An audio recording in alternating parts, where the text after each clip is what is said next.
So we've been talking to you about law of attraction for a very long time, haven't we? And many people are beginning to understand it. Many are misunderstanding it. But we want you to understand that law of attraction is responding to the vibration of that which is you.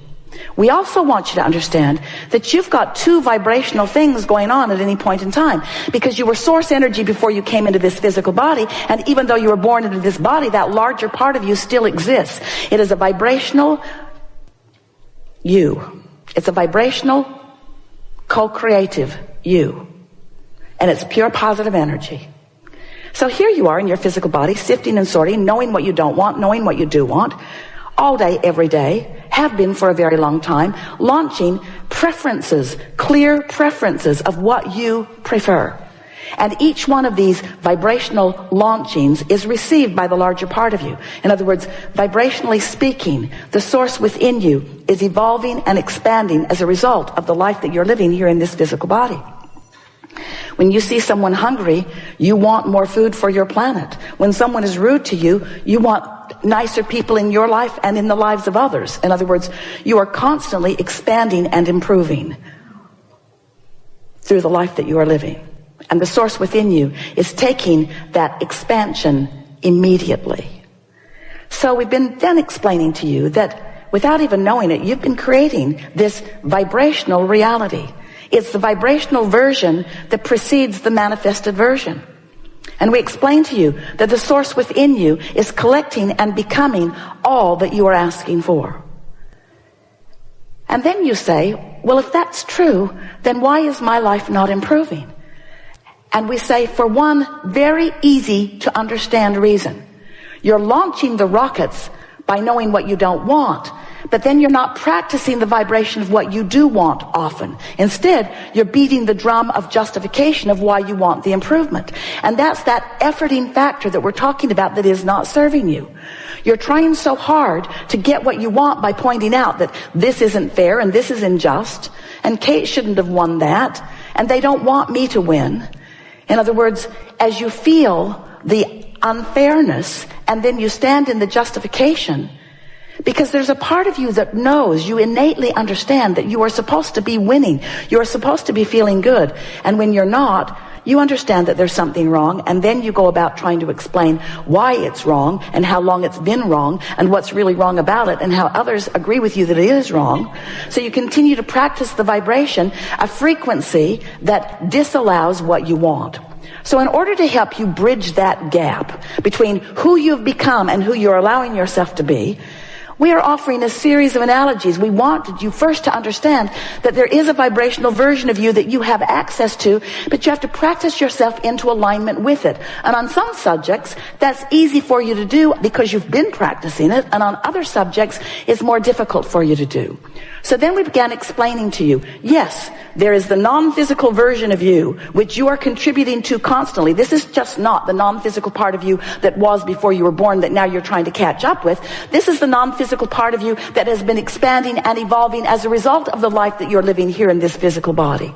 So this vibrational version, this vortex version of you exists. It is a reality that you have access to, but you've got to find the frequency. Just like you've got to broadcast and receive with your transmitting mechanisms. You can't set your radio dial on 101 AM and receive what's being broadcast on 97 FM. You have to be on the frequency that the broadcast is coming from. So this vortex version of you is broadcasting this prosperous vibration of well-being, of alignment, of co-creation, of rendezvousing with all good things. The question is, are you on that frequency? And the answer is, if you feel good, yes. If you feel bad, no. Positive emotion means you're on the frequency or moving in on it, and negative emotion means that you're not. So then, as we've watched you, we've been calling this gathering the art of allowing for a number of years, because it's all about you figuring out how to allow that alignment.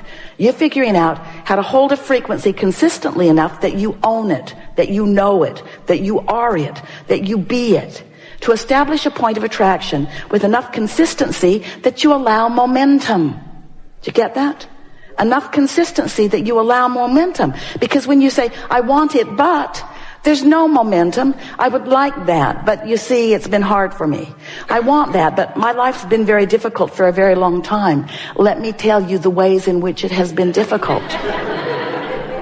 And we say, stop talking about the ways in which it has been difficult, because you're killing the momentum of the desire that you just gave birth to. You gave birth to it and didn't allow it to get going. You give birth to it and don't allow it to get going. But imagine if you give birth to it and allow it to get going.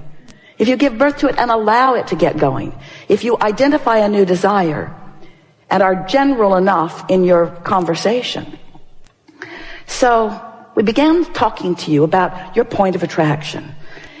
And it seemed like a good way to describe it. It's like a grid that will be filled in later with the manifestations. It's like a framework. It's like the frame of a building that starts out sort of scanty. You can sort of kind of tell what it's going to be like, but all of the textures and fabrics and details are going to come later. You're going to choose them as you go along, and you're going to fill it out and flesh it out with all of the magnificent, delicious details. So you have this point of attraction, this grid. If you've been following us for a while, we've been talking to you about your emotions and what they mean. You heard us today say that negative emotion means you've got a vibration going on that you're not up to speed with. And that positive emotion means you've got a vibration going on in your vortex that you are up to speed with. So today we want you to contemplate that these emotions, which go all the way from appreciation and love and ecstasy, passion, fulfillment, love, that feeling of invincibility, that feeling of eagerness for life, you know how that feels, all the way down to despair, to a feeling of fear, to a feeling of disempowerment, to a feeling that they don't want me to win, that feeling of having no control of your life. And of course, there's every imaginable emotional word or feeling in between all of that. So now we want you to realize that you are a vibrational being and that you've got a momentum going. So we'd like you to envision this spinning disc, this pure, positive energy disc, this high-flying, good-feeling point of attraction that somehow, some way, you've managed to get on. And we want to say to you, it's pretty easy first thing in the day before something happens, before you read your email, or before you see another person who is irritating, or before you start remembering what went wrong yesterday. In other words, you can get on that high-flying disc pretty easily because you wake up there, and if you don't do that thing you usually do that causes you to choose a lower disc, then there you fly for a little while. And we want you to just speculate the kinds of magnificent things that you have incrementally put into your vortex of creation that will now flow seamlessly, effortlessly, quickly through the path of least resistance into your spinning grid, into that high-flying, good-feeling grid. Esther's been having a lot of fun with this visual because she's discovered that if she cares about getting on it, she most always does. And if she cares about staying on it, then she's mindful of the 17-second scenarios that might take her from it. And she's also become really good at what we were offering to you earlier about if she's falling and the momentum is strong, don't beat up on Esther about it. Don't beat up on yourself. Just take the fall and set forth the intention that tomorrow you're going to get back on it. So if every morning you decide you're going to get on it, first couple of days you probably won't make it to breakfast before something takes you from it. But eventually it's where the momentum of that which is you feels most natural. It's just pretty easy to stay there, especially when you realize that by staying general, you don't challenge it, you don't risk anything. And that if you do fall off, it's no big deal. You can get back on it tomorrow.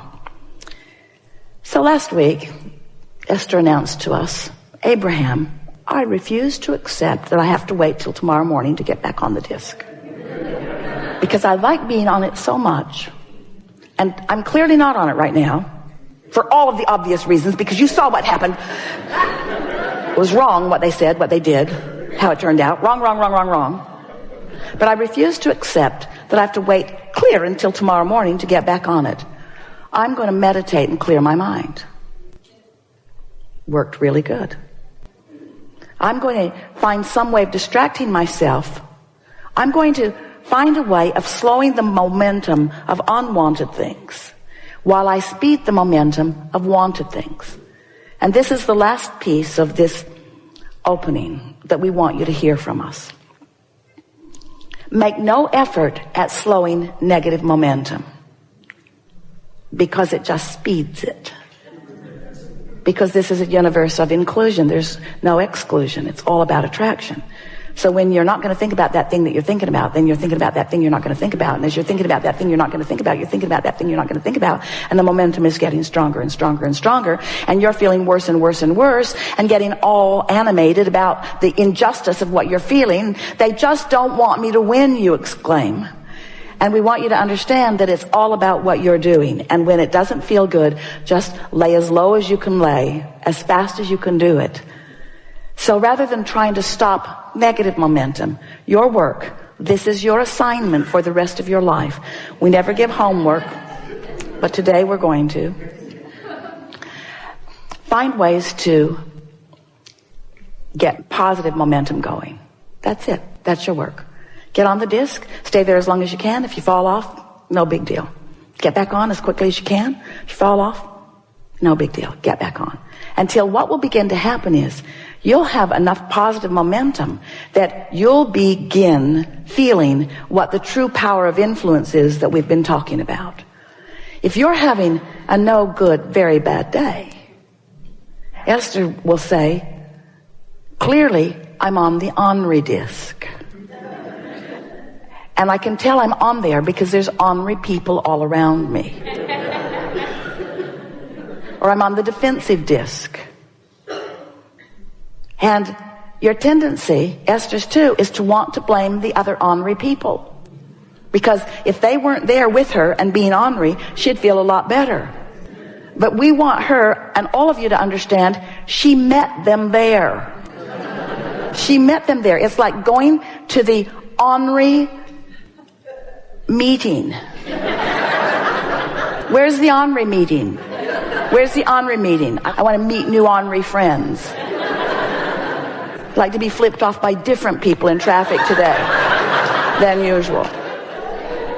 So when you begin to accept that you chose the disc and that they just met you there, it sort of takes the sting out of what they're doing, what it feels like they're doing to you, especially when you begin to accept that you have the choice of what disc you're on. And today, we think you understand it more clearly than ever before, that you have a choice of what disc you get on, and the earlier you choose it, the better chance you have of choosing the one you mean to choose. And eventually, and we're talking about a matter of a few days and weeks, you're going to predominantly be there. And when you start hanging out in that high-flying, good-feeling vibration, and you not only have the benefit of feeling good and breathing more deeply and feeling that fantastic feeling of eagerness coursing through you, but you also then begin to realize the benefit of the wonderful ideas that are flowing to you and the really good timing you have and the rendezvousing with all kinds of wonderful things. And the evidence of your disc is all around you. No matter what disc it is, the evidence of it is all around you. Then you'll begin to understand the invincible you. You'll begin to understand that you are the creator of your own reality. You'll begin to understand you always have been and you always will be, but you'll begin to exercise more deliberate control. And you'll find yourself, this is the biggest benefit of all. You'll find yourself not spending all of that time, how much time you can spend, trying to explain something to somebody who's not on your disc. You ever been flying high and somebody else isn't and you're trying to explain to them? They don't get it, do they? So you just crawl right down on their disc with them so that they can understand it, and then, are you ever mad at them that you're down there on that disc with them? You'll get so much time back because you begin to understand that it's not a language barrier. It's not a cultural barrier. It's a vibrational barrier. Stop trying to explain stuff to people that they have no way of understanding. Instead, pick your disc, rendezvous with those that do understand, and have a really good time.